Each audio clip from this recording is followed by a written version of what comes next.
नमस्कार। कभी ऐसा लगता है ना कि जिंदगी जैसे हाथ से निकल रही है।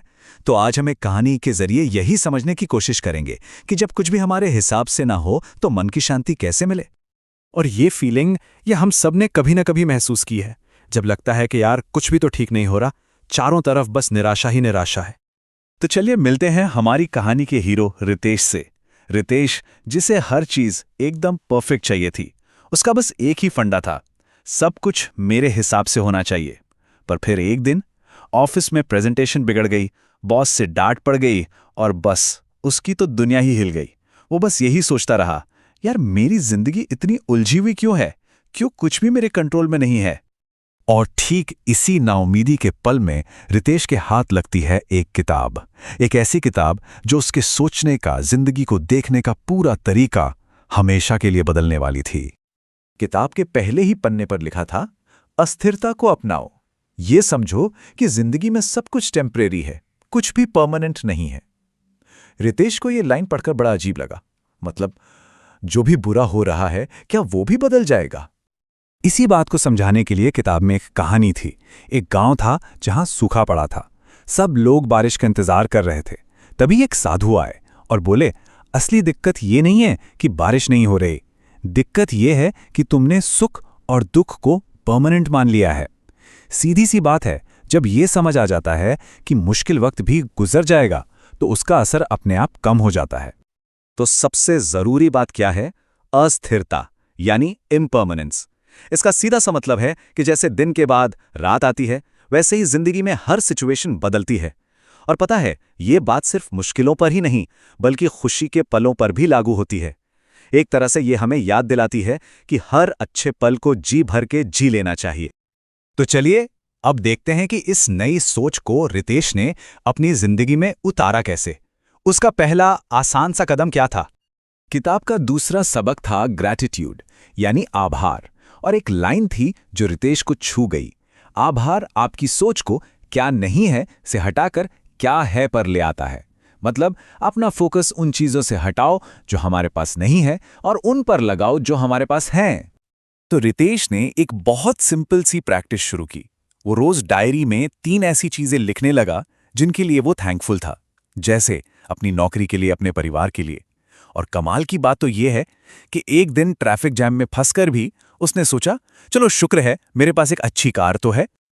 लेकिन सिर्फ पॉजिटिव सोचने से तो काम नहीं चलता, जिंदगी टेस्ट तो लेती ही है। जल्द ही रितेश को काम पर एक और झटका लगा और इस बार उसे एक और भी मुश्किल सबक सीखना पड़ा। अब यहां पे 2 तरह की सोच है, 2 माइंडसेट। पहला, मुश्किलों से भागो, ये हमें और डराता है, कमजोर बनाता है। और दूसरा माइंडसेट, मुश्किलों को वेलकम करो, ये हमें हिम्मत देता है और मजबूत बनाता है। और किताब ने रितेश को यही दूसरा रास्ता दिखाया। जैसे रितेश को हमेशा से पब्लिक स्पीकिंग से बहुत डर लगता था, लेकिन इस बार टीम मीटिंग में जब मौका मिला तो उसने अपने डर को साइड में रखकर अपनी बात सामने रखी। इतना ही नहीं, उसने खुद को जानबूझकर छोटे छोटे मुश्किल सिचुएशंस में डालना शुरू किया, जैसे ठंडे पानी से नहाना, ताकि धीरे धीरे उसका कॉन्फिडेंस बढ़े। अच्छा, पर तब क्या करें जब सामने कोई ऐसी चुनौती हो जिसे जीतना नहीं है बल्कि बस उसे स्वीकार करके जाने देना है? ये सबक रितेश ने तब सीखा जब उसका एक प्रोजेक्ट, जिस पर उसने महीनों जी जान लगाई थी, अचानक बंद हो गया। उसे लगा जैसे सब खत्म। पर फिर उसे किताब की एक बात याद आई, जाने देना हार नहीं है बल्कि एक नए सफर की शुरुआत है। किताब ने एक बहुत बढ़िया मिसाल थी, एक नाविक की। सोचिए, एक नाविक तूफान में फंसा है। वो अपना जहाज बचाने के लिए कीमती से कीमती सामान भी समंदर में फेंक देता है। क्यों?